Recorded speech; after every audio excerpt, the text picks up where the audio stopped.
आज मेरी रिपोर्टिंग में आज बात करेंगे पीस पार्टी के संस्थापक व राष्ट्रीय अध्यक्ष डॉक्टर मोहम्मद अयूब के बारे में। डॉक्टर अयूब का जन्म उत्तर प्रदेश के गोरखपुर जिले में हुआ। उन्होंने BHU यानी बनारस हिंदू यूनिवर्सिटी से मेडिकल के क्षेत्र में मास्टर डिग्री प्राप्त की। इसके अलावा सर्जरी में उन्होंने MS, FIS, FICS की भी डिग्री प्राप्त की। पढ़ाई के बाद वह चिकित्सा क्षेत्र में काफ़ी सफल हुए। डॉक्टर अयूब गोरखपुर जिले के बड़हलगंज में सर्जन थे और वहां जोहरा हॉस्पिटल को संचालित कर रहे थे।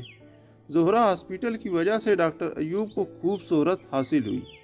साल 2007 के विधानसभा चुनाव के समय पूर्वांचल की राजनीति में काफ़ी बदलाव हुआ। इस चुनाव में योगी आदित्यनाथ पहली बार ताकतवर नेता बनकर उभरे थे। उन्होंने अपने निजी संगठन हिंदू युवा वाहिनी से जुड़े 5 कार्यकर्ताओं को न सिर्फ भाजपा से टिकट दिलवाया बल्कि उन्हें जिता भी दिया था। इस घटना के बाद डॉक्टर अयूब ने साल 2008 में पीस पार्टी का गठन किया। यह वह समय था जब देश के अल्पसंख्यकों का सपा, बसपा व कांग्रेस जैसे मुख्य राजनीतिक पार्टियों से मोहभंग हो चुका था। आतंकवाद के नाम पर बेकसूर युवा मुसलमानों के शोषण पर चुप्पी साधे रहने वाले इन पार्टी दलों से हटकर अल्पसंख्यक व दलित मतदाता पीस पार्टी से जुड़ने लगे। 10 फरवरी 2008 में अपनी बुनियाद के बाद 1 साल के सफर में ही पीस पार्टी ने हिस्सा लिया और उत्तर प्रदेश के 22 लोकसभा सीटों पर अपने प्रत्याशी उतारे। अपने पहले ही चुनाव में पीस पार्टी ने लोकसभा के इस चुनाव में हिस्सा लेने वाली सभी पार्टियों को पीछे छोड़ते हुए देश की 6वीं सबसे बड़ी पार्टी बनने का मुकाम हासिल किया। पार्टी की कामयाबी देख सपा, बसपा व अन्य राजनीतिक पार्टियां ये आरोप लगाने लगी कि पीस पार्टी को RSS व भाजपा ने खड़ा किया है अल्पसंख्यकों का वोट बांटने के लिए। इस पर डॉक्टर अयूब कहते हैं कि हमारे लिए सपा, बसपा व कांग्रेस दुश्मन नंबर 1 है। साल 2012 में उत्तर प्रदेश विधानसभा चुनाव के लिए पीस पार्टी ने 208 सीटों पर अपने उम्मीदवार खड़ा किए। डॉक्टर अयूब इस चुनाव में हेलीकॉप्टर से दौरा कर रहे थे। उनकी रैलियों में अच्छी खासी भीड़ जमा हो रही थी। सभाओं में बड़ी संख्या में लोग उनको सुनने के लिए आते। अपने भाषणों में डॉक्टर अयूब मुस्लिमों के बीच शिक्षा व आरक्षण की बात करते और कांग्रेस को भाजपा से भी ज़्यादा सांप्रदायिक पार्टी बताते। 2012 में पहली बार विधानसभा चुनाव लड़ रही पीस पार्टी ने कुल 4 सीटों पर जीत हासिल की और डॉक्टर अयूब संत कबीर नगर की खलीलाबाद सीट से विधायक बन गए।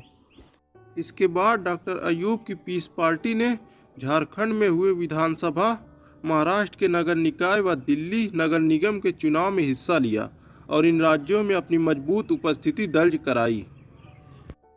इसके बाद साल 2014 के लोकसभा चुनाव में पीस पार्टी 51 सीटों पर चुनाव लड़ी, लेकिन किसी भी सीट पर सफलता नहीं मिली। पार्टी की इस हार से डॉक्टर अयूब को झटका लगा। उन्होंने 2017 के विधानसभा चुनाव में निषाद पार्टी से गठबंधन करके चुनाव लड़े, लेकिन पार्टी इस बार भी नाकाम रही। पीस पार्टी को 68 सीटों पर सिर्फ 2% वोट हासिल हुए। लगातार 2 चुनाव में मिली असफलता से पीस पार्टी हाशिए पर जाने लगी, लेकिन गोरखपुर में हुए लोकसभा उपचुनाव में मिली जीत से एक बार फिर उम्मीद जगी। मार्च 2018 में गोरखपुर विधानसभा उपचुनाव में सपा प्रत्याशी प्रवीण निषाद की जीत के बाद डॉक्टर अयूब ने बताया कि कैसे उन्होंने सपा प्रमुख अखिलेश यादव व बसपा प्रमुख मायावती को एक प्लेटफार्म पर लाने में कामयाब हुए। डॉक्टर अयूब बताते हैं कि किसी को यकीन नहीं था कि योगी आदित्यनाथ के गढ़ गोरखपुर में भाजपा को हराया जा सकता है। उन्होंने सपा प्रमुख अखिलेश यादव को समझाया कि यदि वे यहां से निषाद पार्टी को साथ लेकर चुनाव लड़ें और बहन जी समर्थन कर दें तो योगी को उनके गढ़ में ही हराया जा सकता है। ऐसा हुआ तो यूपी की राजनीति बदल जाएगी। डॉक्टर अयूब का दावा था कि उन्होंने अखिलेश यादव और मायावती से कई मुलाकातें की और आखिरकार बात बन गई और गोरखपुर से प्रवीण निषाद को सपा के सिंबल पर चुनाव लड़ाया गया। बसपा ने समर्थन दिया। निषाद और पीस पार्टी ने पूरा जोर लगाया और इस चुनाव में सपा उम्मीदवार प्रवीण निषाद ने बीजेपी प्रत्याशी उपेंद्र शुक्ला को 21,000 वोटों से हराते हुए गोरखपुर लोकसभा सीट पर कब्जा कर लिया और भारतीय जनता पार्टी की 29 साल बाद हार हुई।